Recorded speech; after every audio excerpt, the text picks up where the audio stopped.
எல்லாருக்கும் வணக்கம். இன்றைக்கி ரொம்ப சிம்பிளான ரொம்ப டேஸ்டியான கோவக்காய் ரைஸ் எப்படி பண்ணுறதுன்னு பார்க்க போகிறோம்.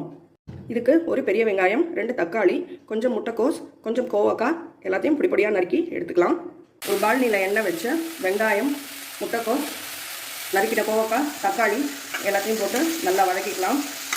இப்போது தேவையான அளவு உப்பு சேர்த்துக்கலாம். இதில் 1/4 டீஸ்பூன் மஞ்சள்தூள், 1 டீஸ்பூன் மிளகாத்தூள், 1 டீஸ்பூன் தனியாத்தூள், 1 டீஸ்பூன் கரம் மசாலா பொடி எல்லாத்தையும் போட்டு நல்லா மிக்ஸ் பண்ணிக்கலாம். மசாலா பொடியோட பச்சை வாசம் போகிற வரைக்கும் நல்லா வதக்கிக்கலாம்.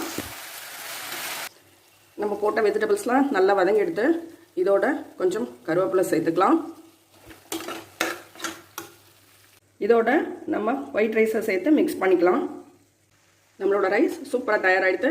ரொம்ப சிம்பிளாக குவிக்காக ஒரு டிஃபன் பாக்ஸ் ரெசிபி.